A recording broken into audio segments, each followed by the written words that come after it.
Miarabantsika rehetra amin'ny anaran'i Jesosy Kristy ilay tompon'izao rehetra izao.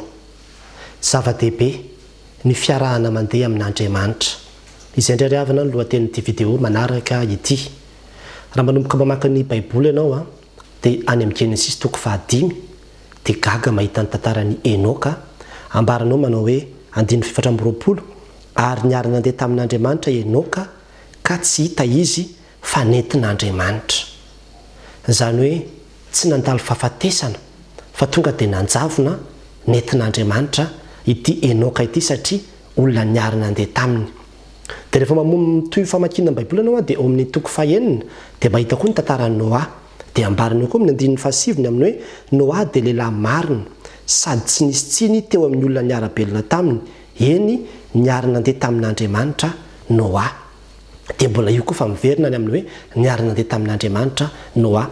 Ary fantatsika tsara ny tantaran'izany Noa zany fa navahan'Andriamanitra izy. Tsy tratra ny loza izy sy ny taranany satria olona niary nandeha tamin'Andriamanitra izy. Ary zava-dehibe io ry havana. Ilay miara-mandeha amin'Andriamanitra, raha jerevanao ny Baiboly amin'ny teny anglisy ohatra dia hoe follow, izany hoe manaraka, olona miaraka amin'Andriamanitra, olona manana fifandraisana akaiky amin'Andriamanitra zany. Zay zany no azo ilazana an'ilay izy, zay ny dikan'ilay izy. Ka ireo olona ireo zany dia nanana an'izay fiainana izay hoe miaraka amin'Andriamanitra, mifanakaiky amin'Andriamanitra, ary dia izay le nahatonga ny zareo nomen'Andriamanitra fahasoavana teo amin'ny fiainany. Ary tsika koa ry havana dia tadidio fa afaka niaraka handeha amin'Andriamanitra isika. Tsy ireo olona ireo ihany no afaka hiaraka handeha amin'Andriamanitra, fa na ianao koa ary antsoa izy dia ekeo fotsiny hoe Tompo, miara-mandeha amiko, ento ny fiainako, midira tao anatiko. Dia ho hitanao fa izy anefa ela no nitsangana tao ambaravarany fotsika. Ambaran'ny Apokalipsy zany hoe efa mitsangana ao ambaravarany fotsika izy mandondona. Raha misy mihaino ny feo izy ka mamono varavarana dia hiditra ao aminy ao hiary sakafo aminy ary izy amiko.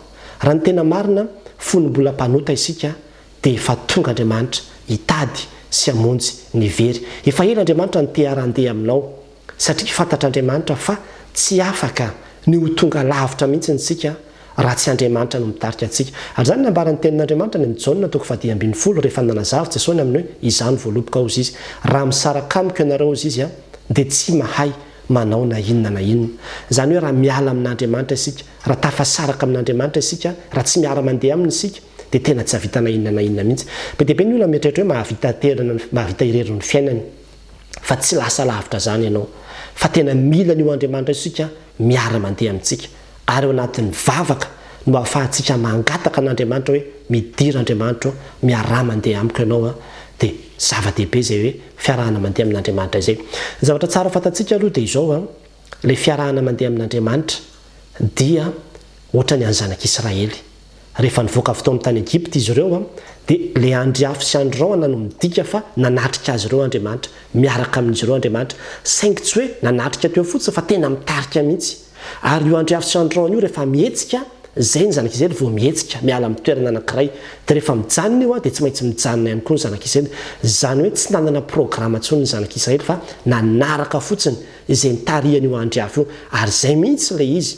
Ny fiarahanao amin'Andriamanitra dia midika fa Andriamanitra zany no tompon'ny zavatra rehetra, tompon'ny fandaharam-potoana, tompon'ny fikasana, tompon'ny fandaminana ny amin'ny fiainanao iray manontolo. Ary mila hapetratsika mihitsy amin'izay toerana tokony hisy azy zay Andriamanitra.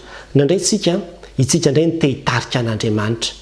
Itsika fa manana izay efa fikasana, manana izay ambition antsika, manana izay faheritreretintsika, nofinofitsika sy ny samihafa, dia ireny rehetrarehetra ireny dia davintsika fotsiny hoe ity Andriamanitra ny programa, ity ny zavatra tadiaviko dia ianao miara-mandeha amiko amin'io ianao. Ataovy tonga amin'io tanjona io ana hoe ampio amin'io tanjona io ana ohatra. Tsy izay mihitsy ilay miara-mandeha amin'Andriamanitra fa tena hoe Andriamanitra no tompon'ny zavatra rehetrarehetra. Ary rehefa mijery ny amin'ny Isaia toko 10:20 dia mahita tsika ny tantaran'ny Kirosy izay mpanjaka jentilisa kanefa dia nofidian'Andriamanitra anehoana ny heriny sy ny voninahiny. Dia ao amin'ny 2 dia ambarany manao hoe androso eo anoloanao aozy izy ary andravona ny mikotontaona sy anoritoro ny varavaravaraina ary anapatapaka ny hidivy. Zany hoe androso eo anoloanao, zany hoe hiara-handeha aminao fa izao zany eo aloha. Ary amin'izay fotoan'izay izany no hanala ny sakana rehetra satria mety andeha amina toerana mikotontoana ianao, mety andeha amina toerana misy varavarana varahana ianao ary mety izy varavahady vy mihitsy aza eo alohanao fa izany eo aloha dia izany no hanapatapaka sy andrava ndrendretrarehetra reny mba ahatonga anao any amin'ny toerana izay efa nanomanako anao, ahatanterahanaao ny programa efa fikasako eo amin'ny fiainanao. Ary izay mihitsy ilay miara-mandeha amin'Andriamanitra, omeo an'Andriamanitra ny fibaikona sy ny fitariana ny fiainantsika dia izay no takian'Andriamanitra amintsika. Fa indraindray tsika te hiasa saina be amin'ny fiainantsika, itsika mihitsy ny te hitondra an'ilay izy nefa dia asan'Andriamanitra zany. Ny anjarantsika dia izao hoe mangataka hoe inon'Andriamanitra ny tokony ho atao, aiza ny tokony ho ale, ahoana ny tokony ho tanterahana.